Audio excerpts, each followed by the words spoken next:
হয়ে গেল। সেই জাহেলি সমাজের লোকগুলি এদের জৈবিক চাহিদা মেটানোর জন্য একটা নারীর প্রয়োজন ছিল। সেই নারীটা কার মেয়ে, কার বোন, কার স্ত্রী দেখার কোনো প্রয়োজন মনে করতো না। এরা অর্থনৈতিক দিক থেকে সুদভিত্তিক অর্থনীতিতে বিশ্বাসী ছিল। আমাদের সমাজে সুদ আছে না নাই? যেভাবে জবাব দিলেন তাতে তো মনে হয় বরিশালে সুদের কারবার খুবই কম। বাংলাদেশে অন্যান্য ডিস্ট্রিক্টে সুদ আছে, বরিশালে মনে হয় সুদ টুদ নাই। বরিশালে কি সুদ আছে না নাই? সুদ খাওয়া হালাল না হারাম? কেমন হারাম? মারাত্মক হারাম। আল্লাহ রাব্বুল আলামিন কোরআনে কারিমে বলেছেন, আল্লাযীনা ইয়াকুলুনার রিবা লা ইয়াকুমুনা ইল্লা কামা ইয়াকুমুল্লাযী ইয়াতাখাব্বাতুহুশ শাইতানু মিনাল মাস যালিকা বিআন্নাহুম ক্বালু ইন্নামাল বাইউ মিসলুর রিবা ওয়া আহাল্লাল্লাহুল বাই'a ওয়া হাররামার রিবা। আল্লাহ রাব্বুল আলামিন বলেন, those who devour usury will not stand except as a stance on the shaitan by his stance are driven to madness.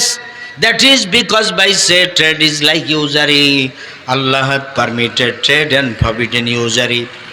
আল্লাহ রাব্বুল আলামিন কোরআনে কারিমে বলেন সূরা আল বাকারায়, যারা সুদ খায়, সুদ দেয়, সুদের সাক্ষী হয়, সুদী প্রতিষ্ঠানে যারা চাকরি করে, কিয়ামতের দিন আল্লাহ রাব্বুল আলামিন তাদেরকে পাগল বানাইয়া হাসরের ময়দানে উঠাবেন।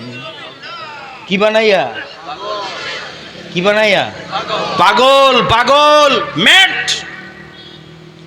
দুনিয়ায় 60-70-80 বছরের জিন্দেগিতে কেউ পাগল হতে চায় না। যদি কাউকে অফার করা হয় যে আপনাকে 10 কোটি টাকা দেওয়া হবে, বিনিময় ইনজেকশন পুশ করে পাগল বানিয়ে দেওয়া হবে আপনাকে 10 কোটি টাকার বিনিময়ে, আপনি জবাবে কি বলবেন? ভাই, পাগলই যদি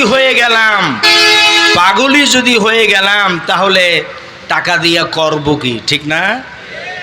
তো যেই লাইফের কোনো বাউন্ডারি নাই, যেই লাইফের কোনো শেষ সীমানা নাই, যেখানে crore crore billion trillion years বছর বা কোনো সংখ্যা বলা যাবে না,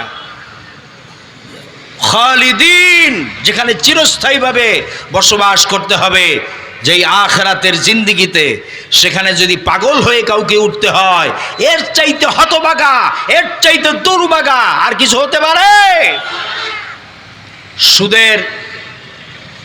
সুদের সবচাইতে ছোট্ট গুনাহ হচ্ছে এরকম, কেউ যদি নিজের মায়ের সাথে, যে মায়ের পেটে আপনি 10টি মাস ছিলেন, 2টি বছর মায়ের দুধ চুষে চুষে খেয়ে আপনি বড় হয়েছেন, সেই নিজের গর্ভধারিণী মায়ের সাথে কেউ যদি জিনা করে, নাউজুবিল্লাহ, আরো জোরে কন, তাতে যে গুনাহ হয় সুদের সবচেয়ে ছোট্ট গুনার সমপরিমাণ হচ্ছে নিজের মায়ের সাথে জিনা করার মতো, নাউজুবিল্লাহ।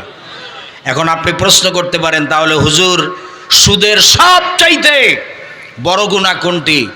সুদের সবচাইতে বড় গুনাহ আল্লাহ তাআলা কোরআনে কারিমে বলেছেন, বিহারবিম মিনাল্লাহি ওয়া রাসূলিহি, আল্লাহ এবং তার রাসূলের সাথে যুদ্ধ ঘোষণা করা। আল্লাহ এবং তার রাসূলের সাথে যুদ্ধ ঘোষণা করে আপনি কি জান্নাতে যেতে পারবেন? যারা জবাব দেন না এরা মনে হয় পারবেন। আমি আবারও প্রশ্ন করছি, আল্লাহ এবং তার রাসূলের সাথে যুদ্ধ ঘোষণা করে আপনি কি জান্নাতে যেতে পারবেন? সুতরাং আজকের থেকে সুদ ছেড়ে দিবেন, আর জিন্দেগিতে সুদ খাবেন না, সুদ দিবেন না, সুদের কারবার করবেন না, সুদের সাক্ষী হবেন না, এবং সুদী প্রতিষ্ঠানে চাকরি করবেন না। এরকম কারা কারা আছেন? দুহাত তুলে আল্লাহর সাথে ওয়াদা করেন, বলেন ইয়া আল্লাহ। হাত জায়গায় রাখেন, বলেন ইয়া আল্লাহ, মৃত্যু পর্যন্ত সুদ খাবো না। সুদ দিব না, সুদী প্রতিষ্ঠানে চাকরি করব না, সুদের সাক্ষী হব না। ইয়া আল্লাহ, আমাদের এই ওয়াদা পালন করার তৌফিক আমাদেরকে দান করুন। সকলে বলুন আমিন, আল্লাহুম্মা আমিন। আল্লাহ তাআলা সকলকে আমল করার তৌফিক দান করুন। তো জাহিলি